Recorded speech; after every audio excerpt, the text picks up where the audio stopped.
Hello, everyone. It is 7:59. So we're going to wait for just one more minute before I get started. And yeah, let me go ahead so I'm trying to multitask today. That's what I'm doing. So I'm trying to see how the app works as well as seeing me here on this live intercom. So yeah, or live hangout space. So one more minute, we'll get started. I'm going to actually queue up. Hello, everyone. It is 7:59. So we're going to wait for just one. Wow. So I was getting feedback. See, this is the kind of stuff that I have to work out. This is the first time I'm really doing this by myself for myself. So we'll get it together eventually. So yeah, one more minute and then we will get started. I'm excited about this. I hope you guys are excited. All right, so my clock reads 8 o'clock right now, and I just want to say hello again. My name is Nicole Denise, and I am a life and brand synthesizer, and we'll get to what that is later on in the show. Please let me know if you can hear me. There is a Q&A tab that you can go ahead and push and ask your questions throughout this live hangout, and I will get to those questions if I can. So first of all, before I jump into everything, there are a couple of housekeeping things that I'd like to take care of, and those are how to ask questions, which I say if you're on the Google Hangout platform, you would first just press the Q&A button and let me make sure I'm looking at it correctly. Press the Q&A button, and then if you are watching this on YouTube, just leave a comment under the video like you normally would for a YouTube video, and I will be able to see that question and then answer that question for you. So that's my housekeeping for today. So let's hop right into it. I am excited about this. I am excited that you guys have come to my first webinar. It's called the five reasons why you hate your life and the two-step solution to solve that forever. So let's go ahead, dive right in. I'm crunk, I'm amped. I hope you guys are amped. I hope that I am your spring of caffeine right now. So let's get into it. Un momento, por favor. I'm going to cue up the slideshow and we're going to get this party started round cheer. Oh, disclaimer, I will randomly break out in song. I may randomly break out in dance. I may randomly have different accents, but just go ahead, bear with me, rock with it. Just say, that's just Nicole. It's all good. I don't take anything personally. So hold on one second. All right.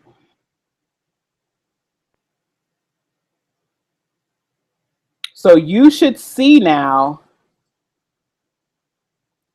and make sure everybody sees it, present to everyone.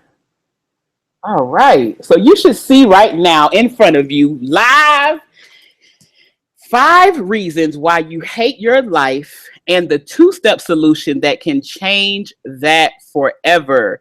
Now, I know that this, when I was thinking of a title for this presentation, I said, this could sound possibly kind of dismal because it's like, well, why would I hate my life? But there are people out there. I used to be one of these people who really dreaded waking up.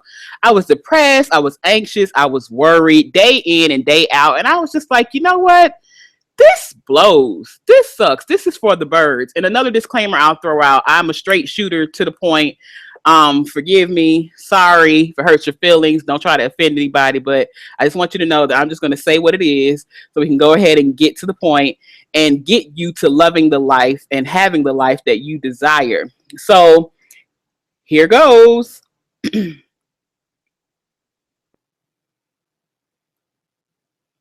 Okay, so what are we doing here? A webinar, a training, a mastermind, a boot camp. What does any of this stuff even mean? Like every time I turn around, somebody's talking about they're offering a webinar, they're offering a training, a mastermind, a meeting of the minds, a brainstorming session, a boot camp.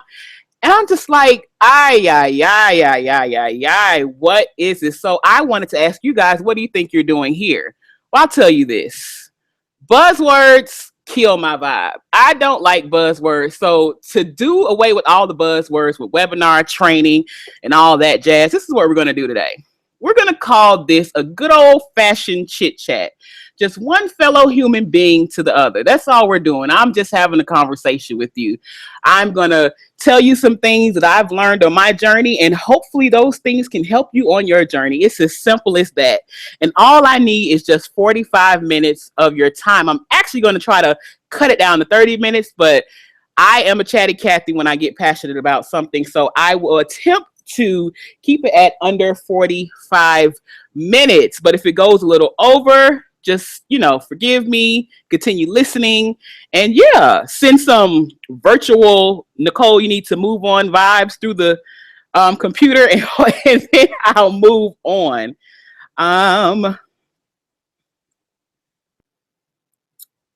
One second.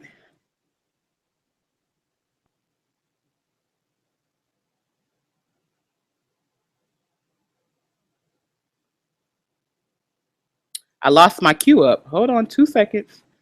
Oh, there we go. Okay, so who is Nicole Denise? Who is this girl behind this presentation, behind this conversation? Well, this is my no bio. If you want to know more about me and what I do and my education and all that jazz that everybody likes to run off their resume, you can visit www.nicoledenise.org and see all that jazz of what I've done. But here are some of the things that I find important about me. I'm the oldest of three girls. I have two sisters. We're literally stair steps apart. My sister behind me is 2 years younger, and behind her is a sister that is 2 years younger than her. So my parents knew what they were doing. They got us all popped out at the same time so that we could leave the house at the same time. And then I am almost 30. Dun, dun, dun. But I am learning along the way as I continue this journey that 30 is really the beginning. And I'm beginning to open up my eyes and understand that. I am also an obsessive changer of hair color. My hair right now looks similar to the picture, but it's a little bit darker. It's a cross between navy blue as well as teal green. Tomorrow, who knows what color it'll be. I'm thinking about even cutting it off. But yeah, I just consider hair an accessory. And according to the words of my sister, India Ari, I am not my hair. So I'm not attached to it like some people are. So it can be off, on, blue, purple. And actually, the running joke in my family, my sister always calls me and says, "What color of the rainbow is your hair today?" Fourthly, I am a chronic creative. I'm into everything from writing, reading, poetry, music, nail art, body painting. Okay, moment of silence just a second for this body painting. Now, I know you think body painting, you might think about this like sexualized body painting. This is not what I'm talking about. There is this girl on YouTube. Her name is Made You Look. You guys need to look her up. She has millions of followers. She literally finds these characters like, for example, the Grinch who stole Christmas, and she'll turn herself and transform herself into these characters like they do on the movies, like on movie sets. Like, she's amazing. I'm into it, and I'm into anything that oozes creativity. And also, finally, but last but definitely not least, I am a reformed hater of life. I used to hate my life.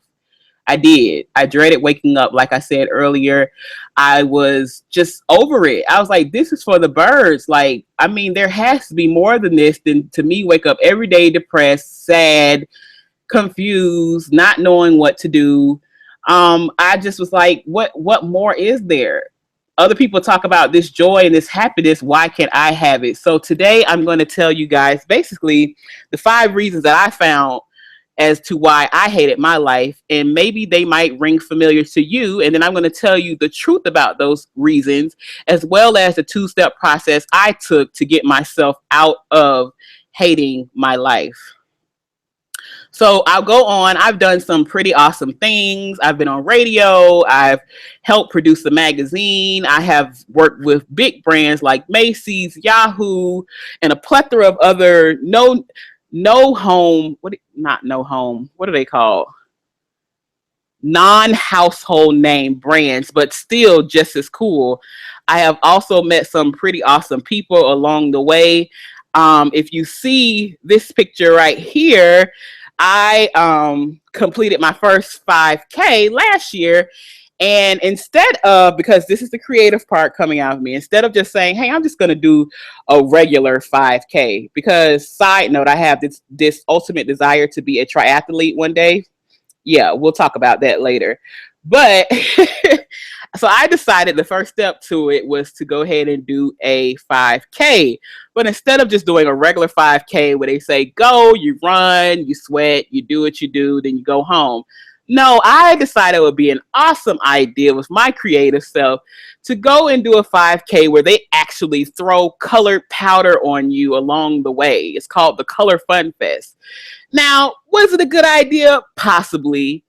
Did I finish? Yes. Was it fun? Yes. Would I do it again? Probably not, because inhaling colored powder is not the most fun thing to do on earth. But I'm happy I did it, happy I completed it, and it's a step closer to me living out my dream of one day being a triathlete. And I was able to do all the awesome things and meet these great people during and after the unhating my life process. So it wasn't until I started learning how to unhate myself and unhate my life that I started running into and having these opportunities drop in my lap to do these awesome things and to meet these great people. So let the unhating your life games begin. So let's jump right into it. Here are the 5 reasons why you hate your life and the 2-step solution that can change that forever. Reason number 1, you believe that your life problems are external. What are you talking about, Nicole? My life problems are external. If everybody else would just get their stuff together, if my situation would just turn around, then I'd be good. I'd love my life. Any of that sound familiar? People with this belief that, all of their problems are external, they say things like, if only I were thinner, smarter, richer, more educated, etc. Oh, my life will begin as soon as I find a husband, a job, buy a car, move to another city, move out of my parents' house, start my business, raise my kids, and the list goes on and on. I call these my if only people. If only the outside world would change, I would be happy. I would love my life. These people actually believe that their outward circumstances have to validate or grant them permission to be great or love their life. Now that's deep. I want you to think about that for just a second. And I don't want you to think that I'm coming down on you if any of this rings familiar, because as I said in the beginning, this was me. This is how I know this to be true. I used to actually believe that my outward circumstances had to validate, first of all, who I was, and then grant me the permission to go ahead and be great. Okay, you have all the money. Okay, Nicole, you're finally skinny enough, or you're finally thin enough, or you're finally not so fat. Now you can go ahead and you have my permission to be great. You have my permission to be happy. I used to think like that. Have you ever thought like that? Does any of this sound familiar? So here's the truth about the situation. Your outside life will never change until your inner life changes. That was a hard reality for me to come by, because it put the responsibility back in my court. It put the responsibility ball back in my court. I had to do something about it. I could no longer blame my outside circumstances for my unhappiness. It just wasn't true, because I had gone 28, 29 plus years saying, hey, if only this and only that. And I was just like, wait a minute, I'm going to look up beyond my years and age and still be having the same sing song. And why did I know this? Why did I know this to be true? Because I was around older people who still were saying the same thing that I was saying in my 20s. And I was like, wait a minute, I don't want that to be me. I don't want to get to their age and still be talking about when this happens, when that happens, then I'll love life, then I'll start my life. Another truth about people who believe that their external problems are what make them hate their life is every physical, tangible outside manifestation is a result of an invisible yet powerful internal thought turned belief. Okay, I'm going to explain that to you. Basically, everything that you see externally in your life that you may be placing the blame on right now first started out as a thought turned belief. I thought I wasn't good enough. So then my outward life began to reflect that. I thought I wasn't pretty enough. So then my outward life began to reflect that. Do you get what I'm saying? So it's not going to be your outside that's the problem. The problem is really the inside and you getting your thought life together and thus getting your belief system together. And lastly, you are what you think always. I don't know if you've ever heard the saying when they say the person who says I can and the person who says I can't are both telling the truth.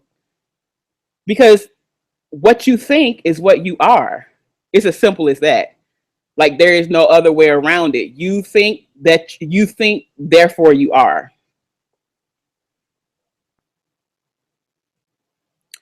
Reason number 2 why you hate your life. Possibly. Remember, these are all the things that I realized about myself. But this is reason number 2. You are resistant to what is. What are you talking about, Nicole? This is it. Okay. Does this sound familiar to you? Resistant people usually are busybodies. These are the people that can't sit down to save their lives. They're always jittery. They're always hopped up on caffeine. They're always like, gotta go, gotta go, gotta go. They are that pink energizer bunny that keeps going and going and going and going. They resist the urge to sit still because they do not want to be alone with their thoughts. These people are also chronic project queens or kings. That means they say, yeah, I'll be on your committee. Yes, I'll do this. Yes, I'll do that. Oh, I can do that. Here, I volunteer. Anything, like I said prior to this, to keep them busy. Anything that keeps them busy, they're all for it. They don't want to stop because these people are resistant to what is. They are constantly changing the goal or direction of their own visions or projects. Have you ever met people? You'll ask them one week, they'll say, I'm going to start this business. I'm going to open up this fried chicken company, for example. And then the next day you ask them, oh no, girl, I'm going to change it. It's going to be a meatloaf factory. And then the next time you see them, they're like, girl, meatloaf is out. Hot wings are in. Like, have you ever met those people? Every time you talk to them, they are changing the direction of their vision and their projects because it's like they get antsy. They're so anxious. It's probably the caffeine too, all of that. And next, these people are big talkers, small doers. I mean, their talk game is so strong, have you believe, want to invest your money.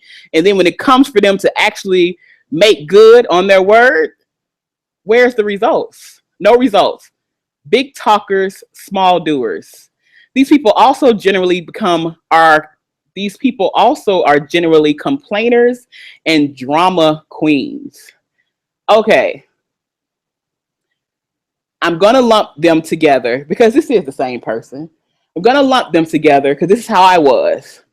As far as believing that my external circumstances were my issue, I will also complain and say, if only, they would just get it right. If only folks would just accept me as I am. If only folks would just do this the way that I said it. If only. Like I began to complain about everything. I was a drama queen. Nobody wants to be around that type of person. And I always had the answer or solution for everyone else, but I could not seem to get out of the land of can't get right. Like everybody else, I would give them my ideas. I would give them solutions to their problems. I would give them the bomb.com advice, and they would go forth and be like, Nicole, thank you so much. I am exceedingly abundantly profiting off of what you told me. And then I'd be sitting over there in the corner feeling gypped like, man, see, and then I would just go back into that whole complaining mode. See, they just took my ideas and didn't even think of me. But then it was so easy for me to forget that I had become the chronic project queen, and I told them I would help them. So, excuse me, water break. All right. So these people also stay busy as a deflection for actually thinking or admitting that their life is not what they hoped it would be. That's what I mean when I say you are resistant to what is. Because behind all of that busybody activity, behind all that volunteering and being on everybody's project and saying yes to everything, behind all that big talking and small doing and complaining and being a drama queen, behind all that is a person who is upset and a person who may feel gypped. And it may just be a hurt person, but that person at the core does not want to admit that their life is not what they hoped it would be. So they think if they stay busy enough, nobody will notice, or better yet, they won't notice that their life is not what they hoped it would be. Here's the truth about that. Resisting what is does not stop or change what is. What is will always be. Gravity will always be, whether you resist it or not. You can resist it all you want to, but if you hop off a building, gravity is, I promise you. I'm not telling anybody to go try that. Take my word for it. Gravity is, regardless if you try to resist it or not. And also, for me, I had to realize that there was a big mountain in front of me. And that mountain was the mountain of realizing that I was living a life that I hadn't dreamed of. It wasn't a life it was a lackluster life. It was a life that I could do without, basically. I was just like, this is for the birds. That was my mountain. And either I was going to continue to walk around it like the pink bunny, the Energizer bunny, or I was going to sit still long enough to admit that I was not happy. This was the biggest is I've ever confronted, because that's what it is. I was resisting that is. I was resisting the fact that I was unhappy. I was resisting the fact that I didn't know what I was doing. I was resisting the fact that I was deeply depressed and hurt from a whole bunch of other past things that I had just buried for years and years and years. I was resistant to all of that. But again, like I said, resisting does not stop or change what is. And the final truth here is you cannot resist and be open at the same time. That was a monumental understanding for me, because in order to accept more abundance in your life, in order to accept the happiness and the peace and the freedom, and in order to accept all those things that you really desire, you cannot be resistant at the same time. That's like trying to pull and push at the same time. It's impossible. Have you ever tried to go to a door and pull and push it at the same time? It doesn't work. You're just going to be sitting there. The door won't open or close. It's just going to be. So that's what I mean when I say you cannot resist and be open at the same time. Reason number 3. And remember, these are the 5 reasons why you hate your life. Reason number 3, you are out of alignment with your truth. Just let that marinate for just a second. You are out of alignment with your truth. Wow, what could that mean? First of all, I'd like to say this was a hard one for me to really grasp, understand, and then accept, and then move past. So if you hear anything that rings slightly familiar to you, don't feel bad. This is a hard pill to swallow, this one.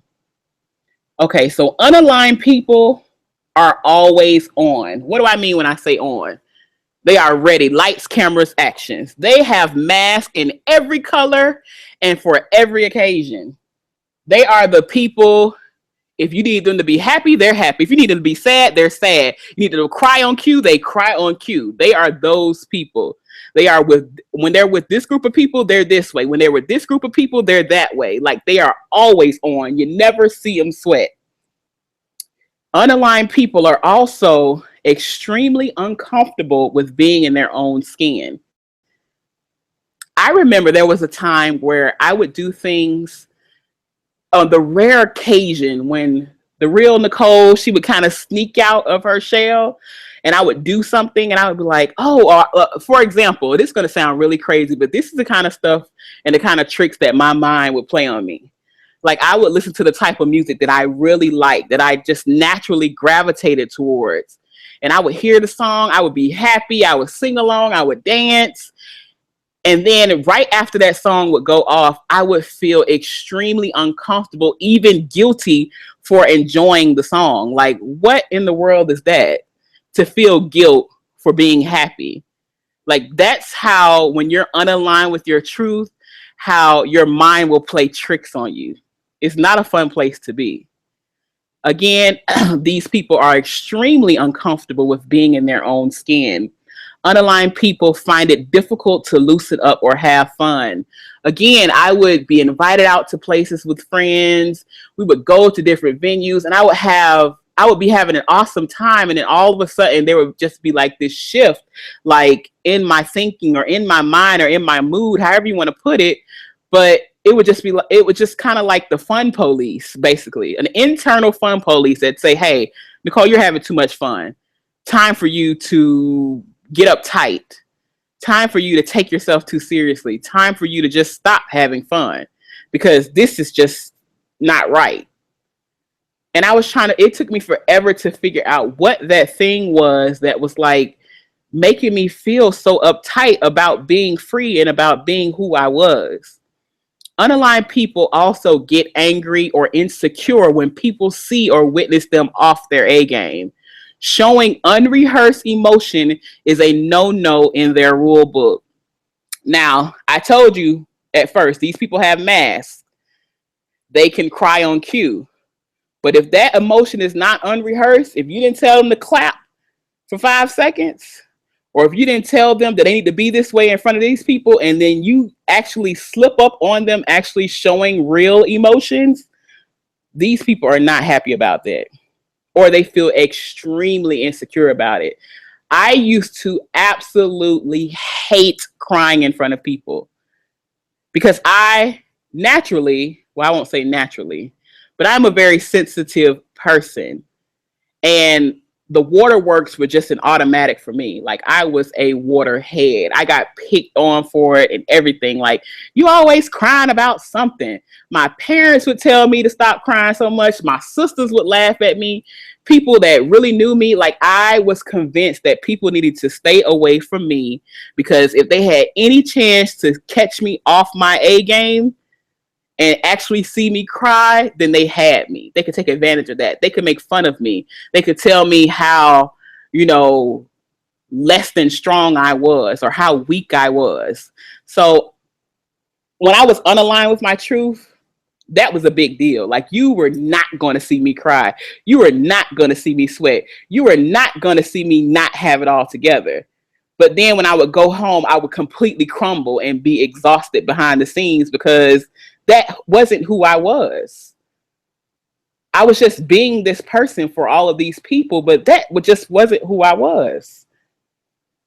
And lastly, unaligned people always feel the need to numb life or take frequent vacations away from life.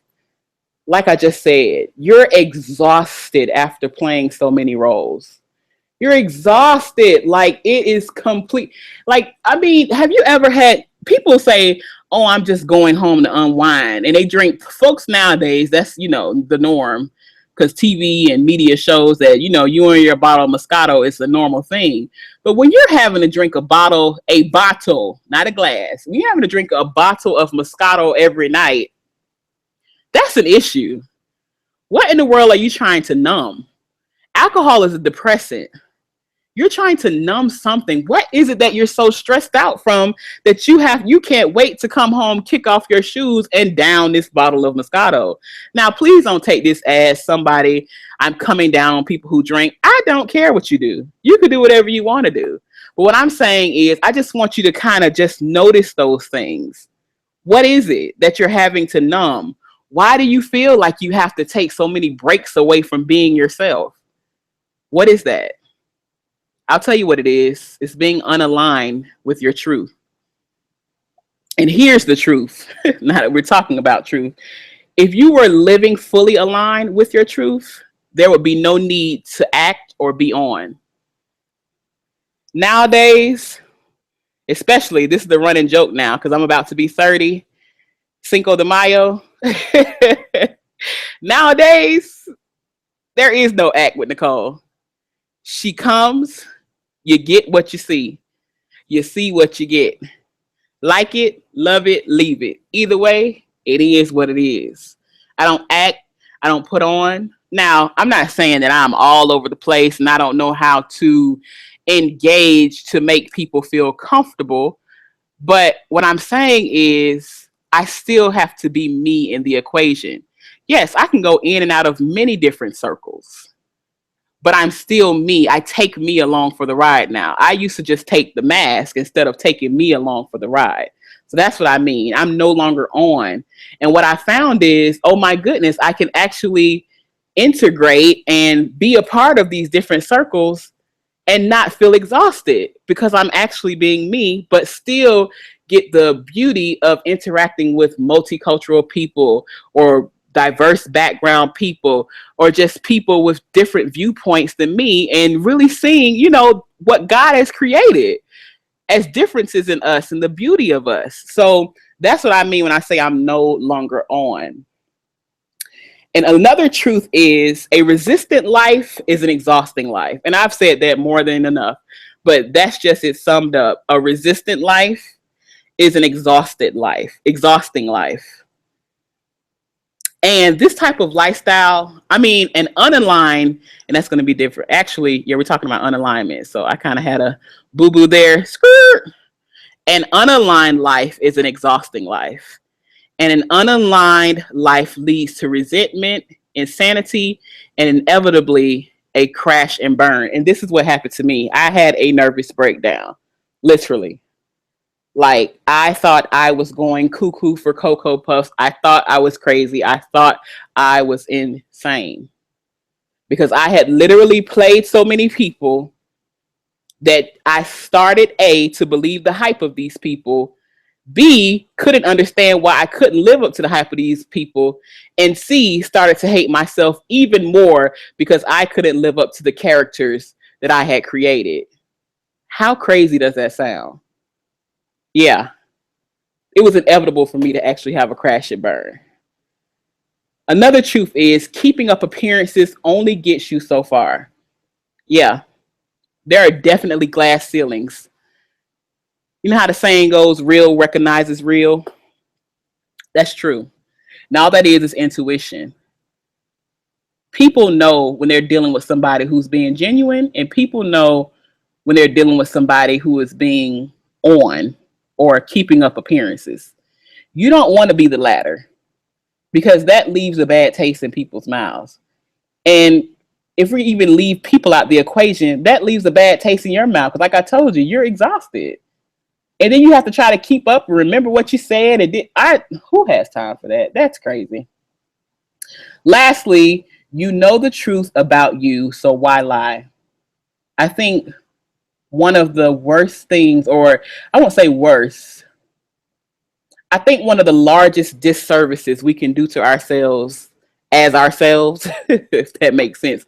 One of the largest disservices you can do to yourself is to lie to yourself.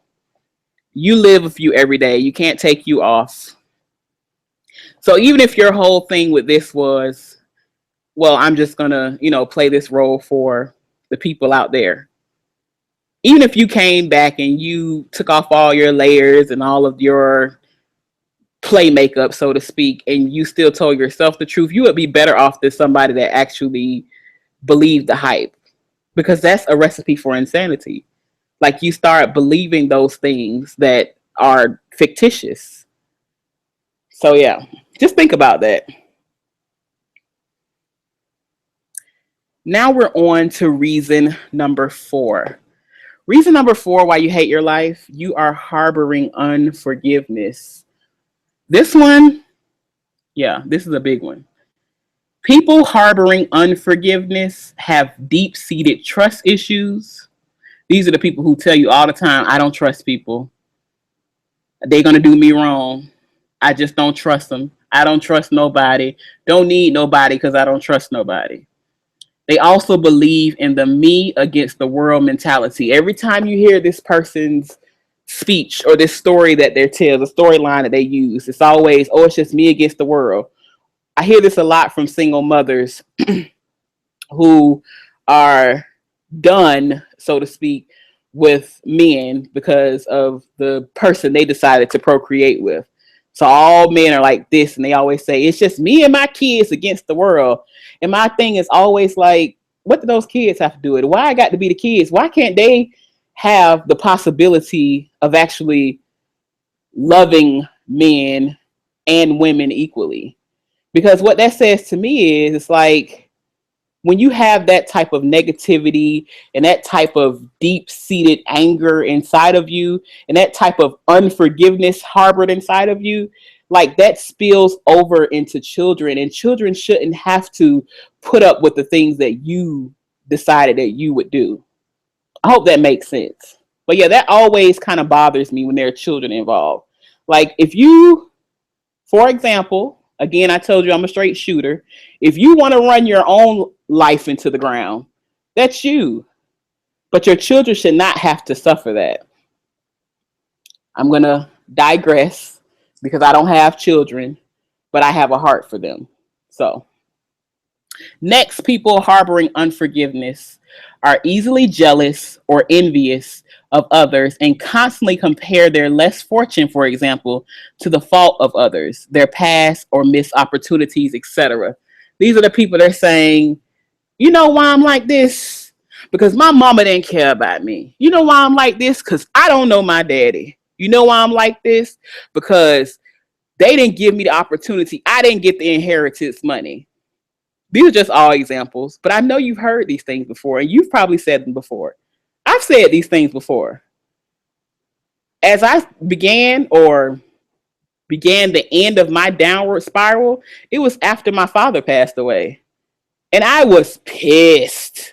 Like, there is no other way to put it. You know how they talk about those levels of grief you go through, the whole denial, blah, blah, blah, blah, blah, blah, blah, whatever. That's good. The one I stayed on the longest was, I was pissed. I was upset. I was like, you know what? Oh, so you just gonna leave me? So you're just gonna abandon me? Oh, so you just not gonna be here to walk me down the aisle? Oh, so you just not gonna be here to be at my graduation? Okay, it's like that. That's where I was. I was so upset. And then because of that being where I was jealous of anybody. If your daddy was at the graduation clapping for you, I was like, whatever. If somebody was like, oh, my dad is the best, whatever. Like, I was jealous and envious of anybody because I compared my situation to their situation, and I didn't want them to be happy because I wasn't happy. I was unforgiving. I did not forgive my dad for a long time for leaving me. People harboring unforgiveness always find a way to make every story about them and their issues. Have you ever talked to someone on the phone and you could say, hey girl, how you doing? How your mama doing? You know, you say all the little pleasantries at first. Then you say, oh girl, I just bought me a puppy. And you think they'll be happy. Like, the first thing I would normally say, well, oh, okay, what kind of dog you got? These type of people that make every story about them. Oh, you got a puppy? What kind of puppy is it? Oh, a German Shepherd. Oh, you know, when I was 5, I wanted a German Shepherd. You know why I ain't get a German Shepherd? Because my mama left me. And my daddy, like, this storyline continues because they are harboring all of this unforgiveness. Oh my goodness, in their hearts. So everything becomes about them and their storyline. These people harboring unforgiveness also believe that the world, yes, the entire world, owes them reparations. They believe everybody owes them something. Oh, well, the government need to pay for that. Oh, well, my daddy, he gonna have to pay for that. Oh, well, my mama, oh, she owe me. You ever met those kind of people too? They believe everybody owes them. Well, here's the truth. Unforgiveness is the most fatal disease in the world. These are my own statistics. You don't have to believe them. But I say unforgiveness kills dreams, hopes, aspirations, desires, peace of mind, and all of the good stuff that you want in life in one fell swoop. I'll go even as far to say that the root of many physical ailments is unforgiveness. Like, because I told you before that every physical manifestation first starts off as an internal manifestation, I believe that unforgiveness can breed things like ulcers. I believe that. I believe that hurt and unforgiveness can breed things like migraines and anxiety. Oh, I believe that with all my heart. You don't have to believe it, but that's what I believe. Another truth is harboring unforgiveness is like drinking poison in an attempt to harm your enemy. By me hating that my dad left, all I was doing was A, pushing people away because didn't nobody want to be around no grieving, moody, mean woman.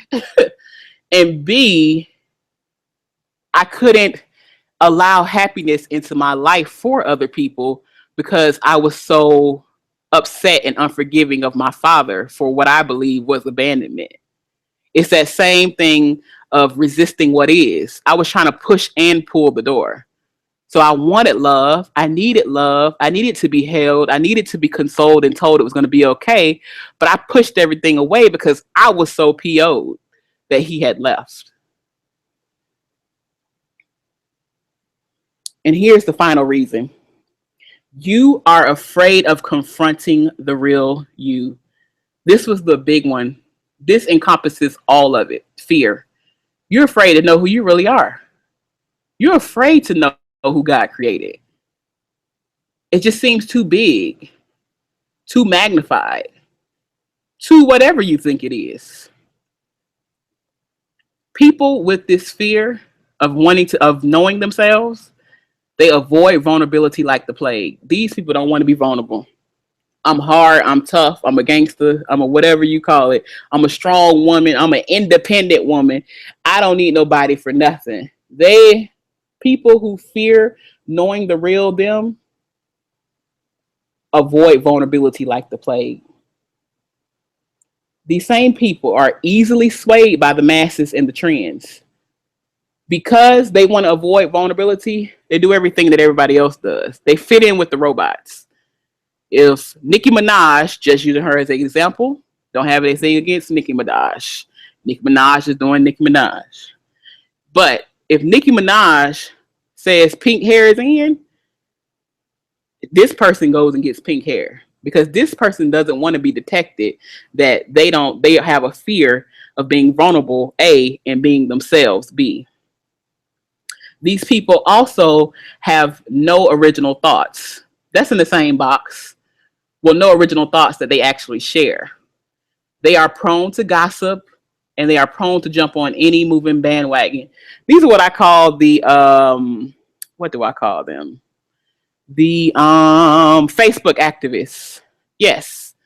And the pastor parrots. Yes. The Facebook activists, if something happens in the media, they jump on it. Don't know the full story. They share articles. They protest on Facebook, really not doing anything in their own life. But they do it, again, to blend in with the masses. These people also are afraid to get, quotes, in their feelings. Side note, that is a saying that I really could do without in my life. When people say, she gets all in her feelings. What does that mean? What are you saying? What are you implying that as a person, you're supposed to be rock hard, that your heart is supposed to be made of stone, that you're not supposed to feel emotions? that you're that you're less of a person because you cry sometimes, or you actually feel, or you actually have compassion. Like, stop buying into all these things that are thrown easily around by the masses. People with this fear also actually believe that knowing themselves fully will push others away. That was one of my biggest fears. I thought that if I was completely Nicole, if I, for example, like I said earlier, listened to the music I like, or if I said the things I really wanted to say, or if I dressed a certain way that, spoke to me or that resonated well with me, I would push people away. I would push, loved ones, or I would push the people I wanted to be around away. But then I realized, like, that wasn't true at all. Here was the truth. To know thyself is the only gateway to true happiness, fulfillment, joy, life, purpose. I am a firm believer that when I got to finally meet Nicole Denise Stokes fully, that's when I met God. I met the highest expression of myself. I'm trying to say this in a way that's understandable. I met my full purpose in life when I was first open to knowing myself, as well as I was open to not judging myself or judging my feelings towards myself. That's when I really figured out what it was to have a relationship with your creator, what it was to locate your true purpose, what it was to live in utter bliss, what it was to have this life of your dreams, because that's the ultimate goal. The ultimate goal here, like I said, these are 5 reasons why you hate your life, but you don't want to hate your life forever. And the first step to that was being okay with knowing who Nicole was. Now it is 8:46. I said I was going to keep it under 45 minutes. I'm almost done, but I just want to get through these last final truths, and then we're going to get to our two-step solution, and then I will be out of your hair. So this last truth, or this next to last truth, is once you get past all the junk, you'll actually dare I say, love the person you are. Another fear of mine was, well, what if I don't like Nicole? What if I like the mask or the roles I'm playing better? But like, once I got past all the gunk and the junk and the belief system that I thought, about myself, and the stinking thinking, and realizing that my external world really it didn't matter if I was a certain size, it didn't matter if I was this color, it didn't matter if I thought this way. When I got past all that junk, I actually liked Nicole. I was like, oh, I could be her. And you know why I could be her? Because I was created to be her. It was an easy job. I was the right person for the job. And I actually grew to love her. And finally, to know and love yourself is to know and love your life. People, you want to love yourself? You want to love your life? You want to love your life? Love yourself. It starts there. It sounds simple, but that's a hard process. I'll tell you now. It's not a cakewalk, but it is possible. Here is the 2-step solution to unhate your life today, right now. Number 1, tell the truth. Tell the truth about your situation. Look, don't resist what is. Look, right now, this life of mine is for the birds. Right now, I am tired of going around this mountain. Right now, I am not wearing another mask because this is exhausting. Tell the truth, the full truth, not the jazzed up truth that you think people want to hear. And as a matter of fact, this truth telling session has nothing to do with other people. Completely negate what you think people will think about you. Who cares? This is your life. This is your destiny. You have to tell the full, unadulterated truth, because that's the only way it's going to work. The Bible says truth shall make you free. It literally does. But you have to tell the full, unadulterated truth first to the woman or the man in the mirror. The second step is to take radical responsibility. What does that mean? I used to think that radical was like, what's it called? Crowd surfing. I thought people that were radical did things like, oh my gosh, like outrageous. That's what I thought radical was. Radical, actually, the definition of radical actually talks about the core or the beginning, the source. The radical source is like the atom of something, the atomic matter of something. It's getting back to the source of your life. And when I say take radical responsibility, it's taking radical responsibility for your life and saying, hey, I've told the truth. I'm tired of this mountain. I don't want to walk around anymore.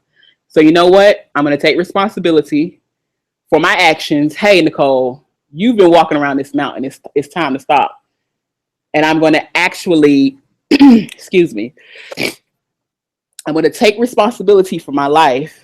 And now I'm going to actually do something to change that. I'm just going to stop walking around this mountain. It's as simple as that.